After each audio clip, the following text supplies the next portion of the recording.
জান্নাতের মধ্যে আমার বন্ধু হবে কে একটু আমি জানতে চাই। আল্লাহ পাক রব্বুল আলামিন বলে, মুসা, এমন কিছু কিছু নিয়ামত আছে যেই নিয়ামতগুলো আমি আল্লাহ তাআলা দুনিয়াতে প্রকাশ করি না, যেই নিয়ামতগুলো আমি আল্লাহ তাআলা জান্নাতের মধ্যে দিব। মুসা পয়গম্বর কালিমুল্লাহ আল্লাহর সাথে সরাসরি কথা বলতেন। বারবার বলে, আল্লাহ আমি জানতে চাই আমার সাথে জান্নাতে বন্ধু হবে কে, মাইয়াকুনা জালিসু ইয়াউমাল কিয়ামাতি ফিল জান্নাহ, জান্নাতের মধ্যে আমার বন্ধু হবে কে আমি জানতে চাই। আল্লাহ প্রত্যেকটা নবীর জান্নাতের মধ্যে একটা স্পেশাল বন্ধু হবে, আমার বন্ধু কে হবে আমি জানতে চাই।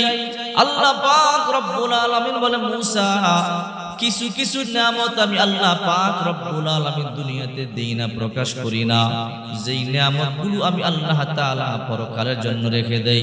মুসা, এই গোপন সংবাদটা আমি তোমাকে দিতে চাই না।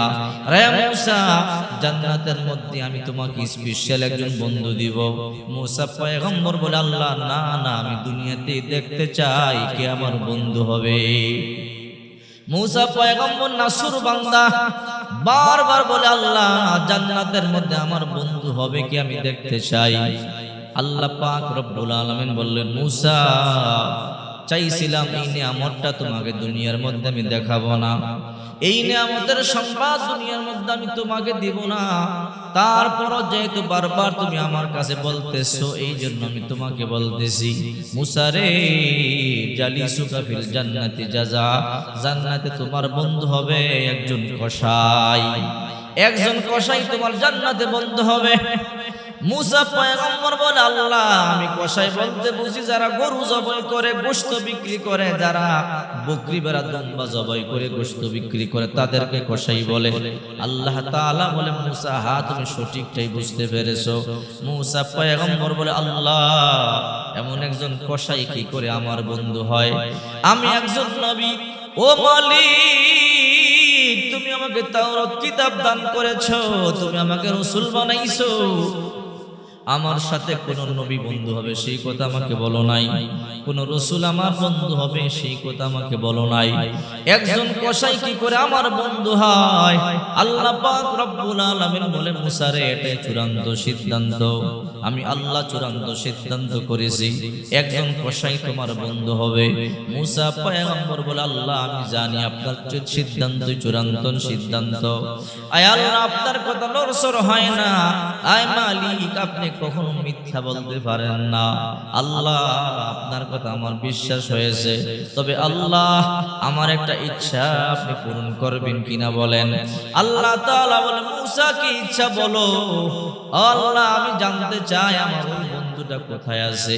আল্লাহ তাআলা বলে, কেন? বলে, তাকে আমি দেখতে চাই। আল্লাহ তাআলা বলে, মুসা দেখতে চাও? বলে, হ্যাঁ, কেন দেখতে চাও? ওগো আল্লাহ, এই জমানার মধ্যে সবচেয়ে বড় নবী আমি, আমার সাথে কোন ব্যক্তি জান্নাতে যাবে তার আমলটাকে আমি একটু জানতে চাই। আল্লাহ তাআলা বলে, মুসা ঠিক আছে যাও, তুমি যেহেতু আমার কাছে চাইছো, তুমি আমার বন্ধু, তুমি কালিমুল্লাহ, যেহেতু আমার কাছে চাইছো তোমাকে আমি তোমার আশা পূর্ণ করব।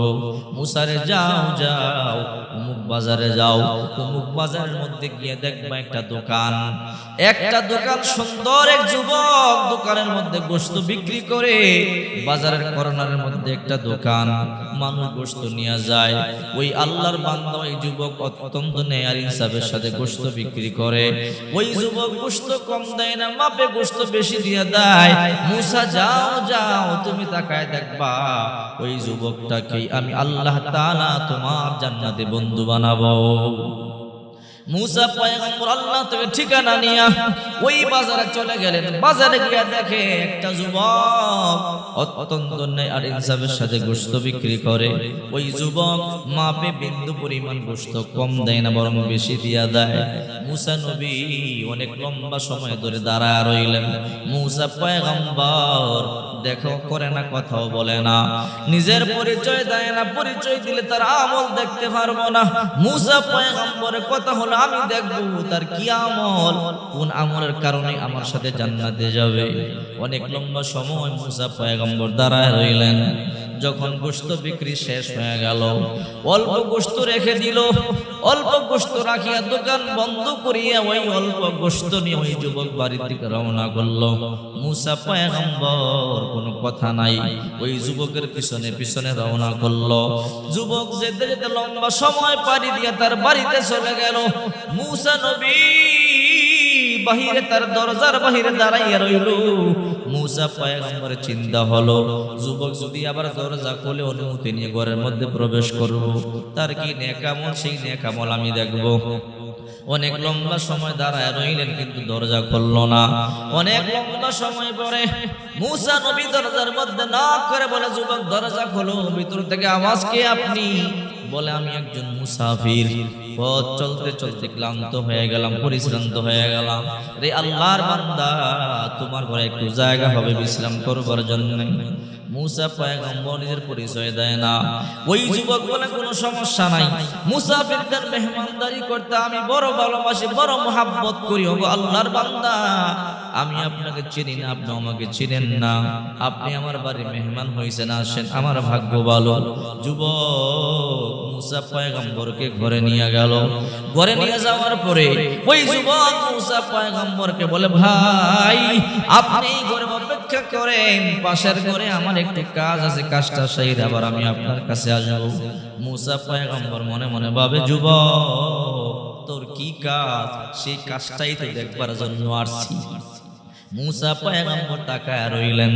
যুবক পাশের ঘরে চলে গেলেন। পাশের ঘরে গিয়া যুবক কার থেকে মাথা থেকে একজন বয়োবৃদ্ধা নারীকে কাঁধে করে নামালেন। বয়োবৃদ্ধা নারীকে কাঁধে করে নামাইয়া ওই বুড়ি মহিলাকে সুন্দর করিয়া গোসল দিলেন। গোসল দিয়ে অন্য কাপড় পরিধান করায়া দিলেন, তৈল মালিশ করিয়া দিলেন। তৈল মালিশ করিয়ে দিয়ে বলে, মা আপনি ঘুমায়া থাকেন, আমি আপনার প্রস্রাব পায়খানার কাপড়গুলো পরিষ্কার করে আসি। ওই আল্লাহর বান্দা যুবক মাকে গোসল করাইয়া, মাকে তৈল মালিশ করিয়া দিয়া মায়ের প্রস্রাব পায়খানার কাপড়গুলো লইয়া দৌত করবার জন্য কূপের পাশে চলে গেল। কূপ থেকে পানি উঠাইয়া উঠাইয়া মায়ের প্রস্রাব পায়খানার কাপড়গুলো দৌত করলো। মুসা পয়গম্বর সব দেখতেছেন। অনেক লম্বা সময় কাপড় দৌত করবার পরে ওই যুবক আমার মায়ের কাছে আসলেন। ও মা, আপনি শুয়ে থাকেন, আপনার জন্য গোশত গুনাহ করে রুটি বানাইয়া নিয়ে আসি। আল্লাহর পয়গম্বর মুসা পরিচয় দেয় না, কিন্তু সব দেখতেছি। যুবক রান্নাঘরে চলে গেল। রান্নাঘরে গিয়া গোশতগুলোকে ছোট ছোট টুকরা করিয়া সুন্দর করিয়া বুনা করলেন। রুটিগুলোকে গরম পানি দিয়া সুন্দর করিয়া নরম করিয়া রুটি বানাইয়া রুটি আর গোশত নিয়ে মায়ের কাছে আসলেন। মুসা পয়গম্বর সব দেখতেছে। যুবকের কি নেক আমল, কোন কারণে যুবকটা আমার সাথে জান্নাতে যাবে। মুসা পয়গম্বর তাকায়া দেখে ওই যুবক ওই বুড়ি মহিলার কাছে আইসা ওই বুড়ি মহিলাটাকে কোলের মধ্যে শোয়াইয়া রুটি আর গোশত মুখের মধ্যে তুলে দেয়। আর ওই বুড়ি মহিলা সুন্দর করিয়া করিয়া রুটি গোশত খায়। অনেক লম্বা সময় পরে মায়ের পেট ভরে গেল। এইবার মা বলে, রে সন্তান আমার, আমি আর খেতে পারবো না। সন্তান বলে, মা একটু খাও না, খেতে পারবো না। এইবার সন্তান বলে, মা তাহলে আপনি ঘুমায়া পড়েন। ও মা, পাশের রুমে একজন মেহমান আছে, ওই মেহমানকে খাবার খাওয়াতে হবে। মা বলে, রে সন্তান আমার, একটু দাঁড়া, আমি তোর জন্য আল্লাহর দরবারে একটু দোয়া করে নেই। মুসা নবী সব দেখতেছে। মা আল্লাহ দরবারে হাত তুলে দোয়া করতেছে। মা দোয়া করতেছে, আল্লাহুম্মা জাল ইবনি জালিসা মুসা ফিল জান্নাহ। আয় আমার রব, আমার সন্তানটাকে জমানার নবী মুসার সাথে জান্নাত দিও। মা দোয়া করে, আল্লাহ এই দুনিয়ার মধ্যে আমার আপন বলতে কেউ নাই, আমার মা নাই, আমার বাবা নাই, আমার একমাত্র সন্তান আমার গোসল দেয়, প্রস্রাব পায়খানার কাপড় দৌত করে দেয়। ও আল্লাহ, আমার সন্তান আমাকে রান্না বান্না করিয়া খাওয়ায়। ও আল্লাহ, এমন সন্তান যার আছে তার দুই চোখ না থাকলেও তার কোনো আফসোস নাই। এমন সন্তান যার আছে দুই পা না থাকলেও তার আফসোস নাই। এমন সন্তান যার আছে দুই হাত না থাকলেও আফসোস নাই। এমন সন্তান সন্তান যার আছে তার কোনো চিন্তা নাই, আমার সন্তান আমার সব খেদমত করে। মা দোয়া করতেছে, আল্লাহুম্মা জালিবনি জালিসা মূসা ফিল জান্নাহ। মূসা পয়গম্বর ওই রুম থেকে সব দেখতেছে, কিন্তু মা কি দোয়া করে আওয়াজ তো শোনা যায় না। যুবক মাকে শোয়াইয়া দিয়ে রুটি আর গোশত নিয়া মূসা পয়গম্বর রুমের মধ্যে আসলো, কিন্তু মূসা পয়গম্বরকে চিনতে পারে না। মূসা পয়গম্বরকে বলে, ভাই এই রুটি আর গোশত আপনি খান, আপনি আমার মেহমান। মূসা পয়গম্বর বলে, রে যুবক, তোমার রুটি আর গোশত খাওয়ার আগে কয়েকটা প্রশ্নের জবাব দিবা। কে বলে, কি প্রশ্ন? যুবক, ওই পাশের রুমে গেলা একটা বুড়ি মহিলার খেদমত করলা, বুড়ি মহিলাকে কাঠ থেকে নামাইয়া গোসল দিলা, কাপড় চোপড় দৌত করিয়া দিলা, রান্না বান্না করিয়া খাওয়াইলা। যুবক, এই বুড়ি মহিলাটা কে? যুবক চোখের পানি সারিয়া দিয়া বলে, ভাই এটা আমার জনম দুঃখিনী মা। তোমার বিবি কই, তোমার সন্তানাদি কই? বলে, বিয়ে তো করি নাই, সন্তান কোত্থেকে আসবে? কেন বিয়ে করো নাই? ও ভাই, আমি একজন কসাই, বাজারে গোশত বিক্রি করি। আমার মা বিছানার মধ্যে প্রস্রাব করে, পায়খানা করে। যদি আমি বিবাহ করিয়া পরের মেয়ে ঘরের মধ্যে আনি, আমার বিবি আমার মাকে একদিন সহ্য করবে আর একদিন সহ্য করবে না। আমার মাকে আমার বিবি রাগ দেখাবে, ধমক দিবে, আমার মা কষ্ট পাবে। আমার মা কষ্ট পালে আল্লাহ অসন্তুষ্ট হবে। এই জন্য আমি বিবাহই করি নাই। আমি নিজে আমার মায়ের খেদমত করি, আমার মাকে রান্না বান্না করিয়ে খাওয়াই, আমি আমার মাকে গোসল দেই। সারাদিন দোকানদারি করবার পরে সন্ধ্যাবেলা কিছু গোশত নিয়ে বাড়িতে আসি, এই গোশত গুনাহ করি আমি আমার মাকে রুটি বানাই, মুখের মধ্যে দিয়ে দিয়া খাওয়াই। মূসা পয়গম্বর বলে, যুবক বুঝতে পারলাম তোমার মা তোমার বড় ভালোবাসে, বড় মহাব্বত করে, তুমিও তোমার মাকে বড় ভালোবাসো, বড় মহাব্বত করো। যুবক বলে, হ্যাঁ, আমার মা ছাড়া দুনিয়ার মধ্যে আমার আপন বলতে কেউ নাই, আর আমি ছাড়া আমার মায়ের দুনিয়াতে আপন বলতে কেউ নাই। মূসা পয়গম্বর বলে, যুবক আরেকটা প্রশ্ন। কি প্রশ্ন? তুমি যখন তোমার মাকে খাবার খাওয়াইলা, তোমার মা আসমানের দিকে হাত তুলিয়ে কি দোয়া করলাম আর একটু বলো। ওই যুবক বলে, ও ভাই, এটা আমার মায়ের গোপন দোয়া। আমার মা সব সময় এই দোয়াটা করে, কিন্তু আমি জানি আমার মায়ের এই দোয়া কোনোদিন কবুল হবে না। কেন কবুল হবে না? বলে, এই দোয়া কবুল হওয়ার মতো দোয়া না। মূসা পয়গম্বর বলে, যুবক বলো তোমার মা কি দোয়া করে? বলে, শূন্য, কোনো লাভ হবে না, কারণ আমি জানি আমার মায়ের এই দোয়া কবুল হবে না। মূসা পয়গম্বর বলে, যুবক তুমি না বললে তোমার রুটি আর গোশত খাবো না। যুবক আশ্চর্য হয়ে বলে, ভাই আপনি আমার বিপদে ফালাইলেন, আপনি আমার বাড়ির মেহমান, আমি আপনারে চিনি না, আপনিও আমারে চিনেন না। আপনি যেই কথা বললেন আমি না বললে গোশত খাবেন না, রুটি খাবেন না, তাহলে আপনি কষ্ট পাবেন, আল্লাহ কষ্ট পাবে। এই জন্য আমাকে বলতে হয়। এ ভাই, এই দুনিয়াতে আমার মা ছাড়া আমার আপন বলতে কেউ নাই। আমি যখন আমার মাকে সারাদিন কাজ কর্ম করিয়ে বাড়িতে আইসা রান্না বান্না করিয়া খাওয়াই, গোসল দিয়া চুল মালিশ করিয়া দেই, প্রস্রাব পায়খানা কাপড় দাওত করে দেই, আমার মা একটা দোয়া করে, আল্লাহুম্মা জালিবনি জালিসা মূসা ফিল জান্নাহ। হে আমার রব, আমার সন্তানকে তুমি যেমন নবী মূসার সাথে জান্নাত দিও। হে ভাই বলেন তো, আমি একজন কসাই, যেমন নবী মূসা কোথায়, তার সাথে আমি কি জান্নাতে যাইতে পারবনি? এই জন্য বললাম আমার মায়ের দোয়া কবুল হবে না। মূসা নবী বলে, ও যুবক, মূসা পয়গম্বর রে কি দেখছো? কয় না দেখি নাই। কয় দেখতে কি মনে চায় না? বলে, মনে তো চাই। জমানার নবীকে দেখতে কার মনে না চায়? কয় কেন দেখলা না? বলে, আমার মা তো অসুস্থ, আমার মা বিছানার মধ্যে প্রস্রাব করে পায়খানা করে। মূসা নবীর বাড়ি বড় দূরে, যাইতে 2 দিন আইতে 2 দিন। যদি আমি মূসা নবীকে দেখবার জন্য যাই, আমার মাকে 4 দিন কে রান্না বান্না করে খাওয়াবে? কে আমার মায়ের প্রস্রাব পায়খানা কাপড়গুলো দৌত করবে? এই জন্য যদিও নবীকে দেখবার মনে চায়, মায়ের জন্য যাইতে পারি না। যতদিন পর্যন্ত মা বাঁচিয়ে থাকবে নবীকে দেখবার জন্য যাব না। আল্লাহর পয়গম্বর মূসা নবী আর দাঁড়ায়া থাকতে পারলেন না, যুবককে মুখের মধ্যে জাবরায়া ধরিয়া কপালের মধ্যে চুমা দিয়ে বলে, আল্লাহর বান্দা আয় আয়, তোর কপাল বড় ভালো। মূসা পয়গম্বরে দেখবার জন্য তোর যাওয়া লাগবে না, মূসা নবী তোরে দেখার জন্য তোর বাড়িতে চলে এসেছে। হে যুবক, আমি আল্লাহর নবী মূসা। ও মূসা নবী, আপনি আমার বাড়িতে? বলে, হ্যাঁ, আমি আল্লাহকে জিজ্ঞাসা করেছিলাম, আল্লাহ মাইয়াকুনা জালিসু ইয়াউমাল কিয়ামাতি ফিল জান্নাহ, জান্নাতে আমার বন্ধু হবে কে? আল্লাহ তাআলা আমাকে বললেন, জালিসুকা ফিল জান্নাতি জাযা, জান্নাতে তোমার বন্ধু হবে একটা কসাই। হে যুবক, আমি আল্লাহকে বললাম, আল্লাহ যদি ওই কসাই আমার বন্ধু হয় তাকে একটু দেখবো। আল্লাহ বলল, যাও যাও, বাজারে যাও। তাই তোমাকে দেখবার জন্য আসলাম। যুবক, তুই মনে করেছো তোর মার তো কবুল হয় না? না রে যুবক, না। তোর মা গরিব হতে পারে, অসুস্থ হতে পারে, তোর মা গণ্ড মূর্খ হতে পারে, তোর মা দোয়া করেছে, আল্লাহ তাআলা কবুল করেছে।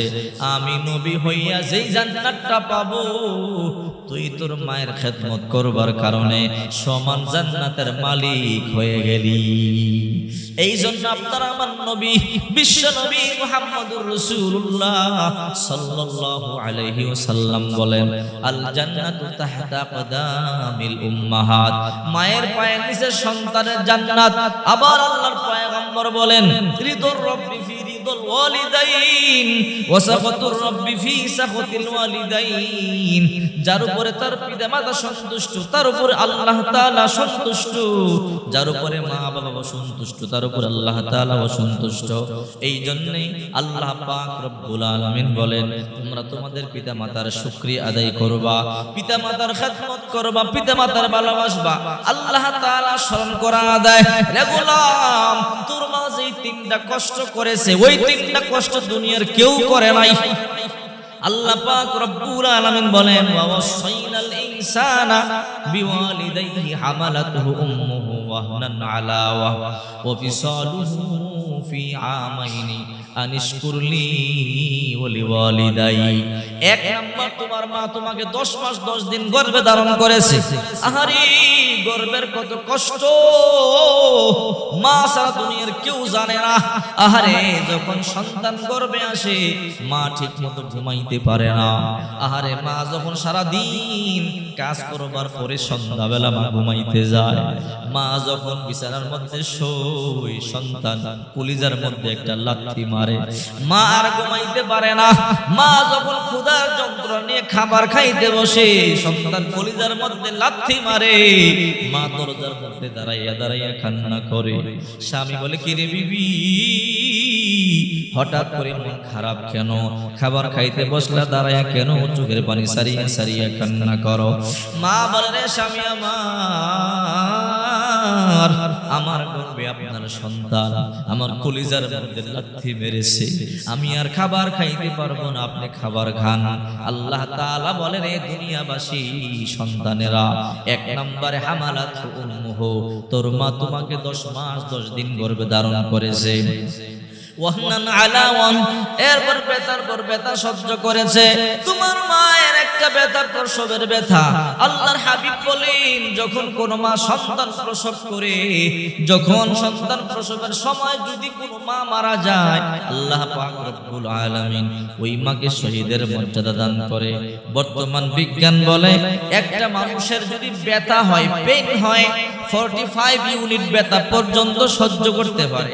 45 আপ হয়ে গেলে মানুষটা অজ্ঞান হয়ে যায়, জমিনে পড়ে যায়। আর একটা মা যখন তার সন্তানকে জন্ম দেয়, 55 57 আপ ব্যথা সহ্য করে, যা বর্তমানে শরীরের 20টা হাড় একসাথে চূর্ণ বিচূর্ণ হয়ে গেলে যেই কষ্ট মা সন্তানকে জন্ম দিতে গিয়া সেই কষ্ট হয়। এক নাম্বার কষ্ট হামালাতু উম্মুহু, গর্ভে ধারণের কষ্ট। দুই নাম্বার কষ্ট প্রসবের বেদনা কষ্ট। 3 নাম্বার ফিসালুহু ফি আমাইন, তোমার মা তোমাকে 2 বছর দুধ পান করাইছে। আহারে, দুধ পান করানো কি কষ্ট!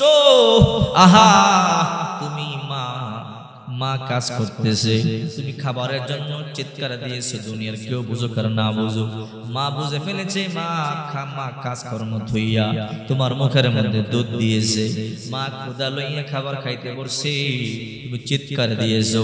মা খাবার ধুইয়া তোমার মুখের মধ্যে দুধ দিয়েছে। আল্লাহ তাআলা বলে এই তিনটা কষ্ট তোমার মা করেছে, দুনিয়ার কেউ করে নাই। এই জন্যে সাবধান। আল্লাহ পাক রব্বুল আলামিন বলেন উফিল লাকুমা ওয়ালা তানহারহুমা ওয়া কুল লাহুমা কাওলান কারীমা। এদের সামনে শব্দটিও বলিও না, ধমক দিও না, এদের সাথে নম্র ব্যবহার করো, ভালো ব্যবহার করো, পিতামাতার কষ্ট দিও না। রাসূল করিম সাল্লাল্লাহু আলাইহি ওয়াসাল্লাম বলেন যার উপরে মা বাবা সন্তুষ্ট তার উপরে আল্লাহ তাআলা নিজে সন্তুষ্ট হয়ে যায়।